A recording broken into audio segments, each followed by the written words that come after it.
공유를 좀 하고자 합니다. 이제 그래서 여기 지금 처음에 이제 일단 자폐증의 원인과 그리고 증상에 대해서 좀 말씀을 좀 드리고요.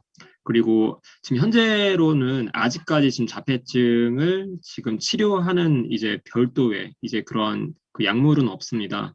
예, 그래서 이제 제가 좀 일단 좀 문헌도 좀 찾아보면서 자폐증을 어떻게 하면 저희 그 영양적으로 이렇게 어프로치를 할 수 있을지, 태클을 할 수 있을지에 대해서도 같이 이렇게 몇 주에 걸쳐서 같이 한번 논의를 좀 하는 좀 시간을 가져보고자 합니다.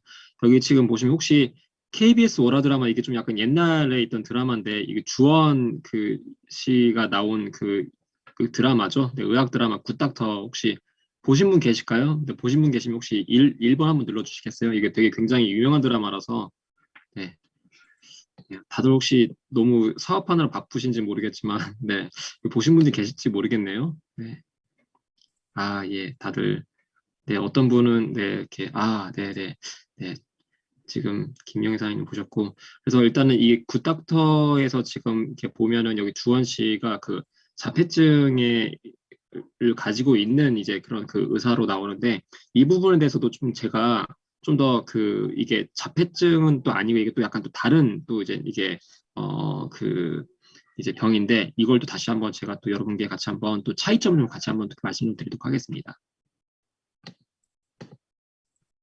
예. 일단 자폐증은 이게 자폐증 뜻이 자신의 세계에 갇혀 있다는 이제 그런 뜻이거든요. 그래서 이게 영어로는 어티즘이라고 합니다. 그래서 어티즘의 오토는 자신이라는 뜻이고 이즘은 이제 증상이라는 이제 그런 말이 있고요. 그래서 자신의 세계 안에 갇혔다는 그런 말이고 이게 그 유병률 같은 경우는 소아 이제 1000명당 1명 정도 이제 발현이 됩니다. 그런데 이게 자폐증의 아동수가 현재 계속적으로 이제 증가하고 있는 좀 추세입니다. 이게 한국뿐만이 아니라 전 세계, 범세계적으로 좀 현재 증가를 하고 있고요.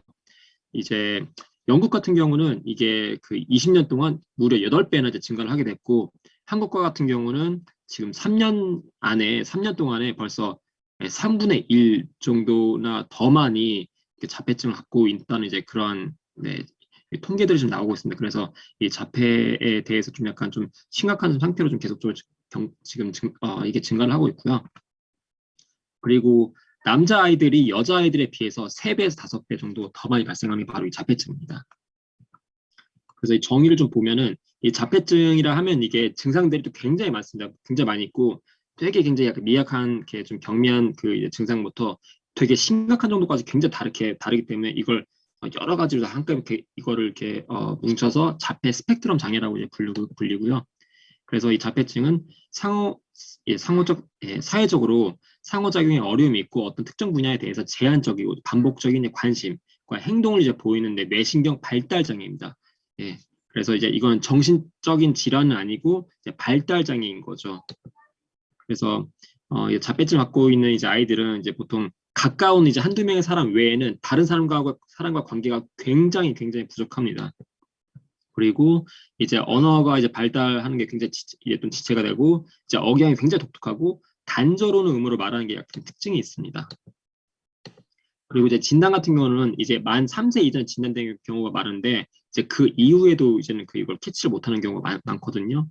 예. 근데 이제는 최대한 그 의학적으로는 이제 이게 생후 18개월 이전에 이제 발견하려고 이제 노력을 이제 많이 하고 있습니다. 그래서 18개월 이전이면 이제 아이들이 이제 소통하는 게 당연히 불가하잖아요. 왜냐면 언어를 못 쓰기 때문에. 그럼 이제 이거를 어떻게 진단하느냐 이제 그런 것들도 지금 많이 나오고 있는데 일단 먼저 좀 질문을 좀 드리도록 하겠습니다.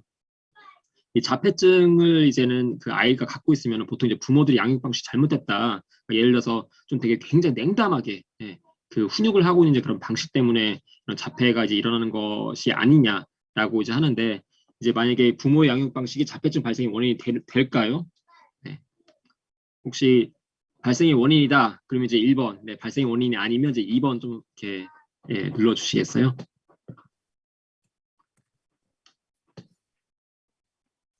네. 그렇죠. 네, 맞습니다. 네. 그 부모의 양육 방식은 자폐증의 발생 이제 원인이 되지 않는다고 합니다. 네. 이제 그 이유는 이게 굉장히 여러 가지가 있는데 이제 원인을 좀 살펴보면은 이제 사회적으로 상호작용을 담당한 뇌 영역 자체가 이제 발달이 이상 있는 경우가 있고 이제 유전적인 요인이 또 있습니다. 그래서 자폐아의 형제 자매가 자폐가 걸릴 확률이 이제 5%, 이렇게 있어서 약 유병률이 일반 그 소아에 비해서 60배나 굉장히 더 높다고 하고 있고요. 그리고 의학적 질환, 즉 예를 들어서 선천성 대사 질환, 뭐 간질 선천성 풍진, 뇌형 간염성 질환으로 인해서도 후천적으로 발생이 할 수도 있고요. 그리고 뇌신경 발달 저하로 인해서 생겨나는데 뇌신경 회로가 이상이 되고, 그리고 여러분도 많이 들으셨겠지만 뭐 도파민이라는 호르몬, 그리고 세로토닌 농도가 이제 비정상적으로 이게 지금 이렇게 농도가 있기 때문에 이 자폐증이 발생될 수 있다라고 지금 이렇게 원인을 밝혀주고 있는데, 이게 정확한 원인은 아직도 지금 밝혀지고는 있지는 않습니다. 그러면 여기 혹시 그 레인맨이라는 그 영화와 여기 제가 또 이미 그 언급드렸던 굿닥터를 혹시 보시는 분들이 있는지 모르겠는데요.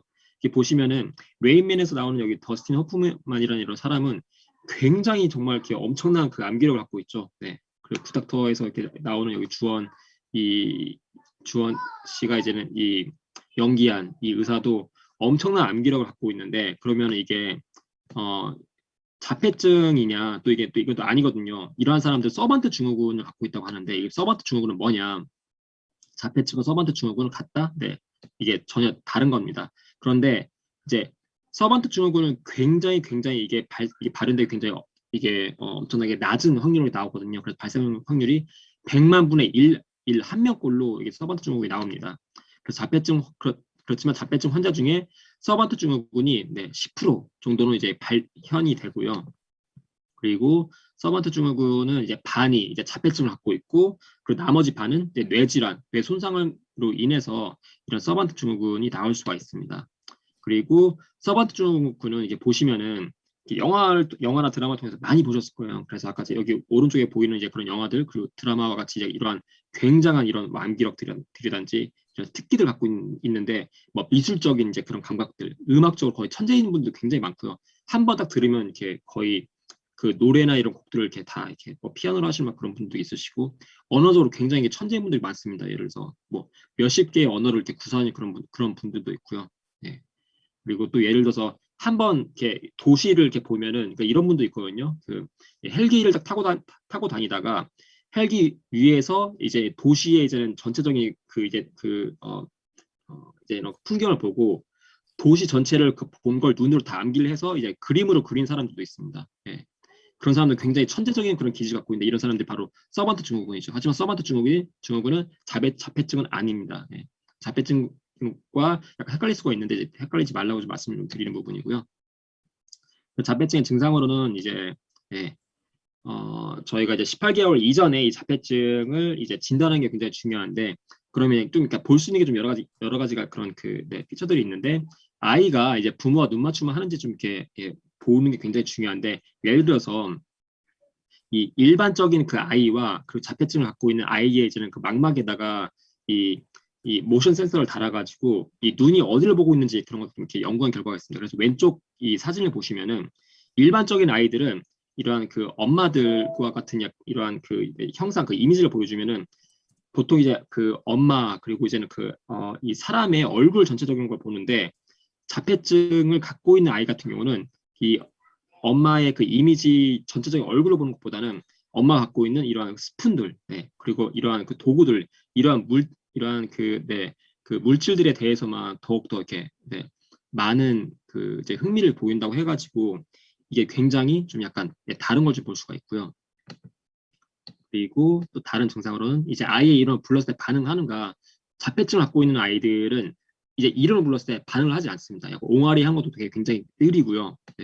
그리고 비언어적인 의사소통을 할 때 이제 어려움이 있는지도 이제 이렇게 보는 게 좋습니다. 일반적인 아이들 같은 경우는 이 의사소통을 할 때 이러한 비언어적인 그 의사소통, 즉 이런 몸짓 발짓도 다 하는데, 자폐증 갖고 있는 그 아이들은 그 비언어적인 의사소통 자체도 굉장히 이게 좀 이렇게 떨어진 경우가 너무 많습니다. 그리고 이제 부모가 예를 들어서 어떠한 사물을 가리킬 때 그때 아이도 이걸 한꺼번에 바라보는지 이러한 공동 주시 가능한지 이런 것도 이렇게 주시해야 하는데, 이 자폐증 갖고 있는 아이들은 공동 주시가 이제 떨어진 경우가 거의 굉장히 많기 때문에 이러한 부분들을 좀 이렇게 보시면 좋을 것 같습니다. 그래서 일단은 오늘 말씀드릴 내용은 그 자폐증에 대한 이제 증상과 원인에 대해서 좀 알아보았고요. 이제 차츰 이제 저희가 이제 다음 주와 이제 다다음 주 걸쳐가지고 치료적인 이제 방안들에 대해서 이제 말씀드릴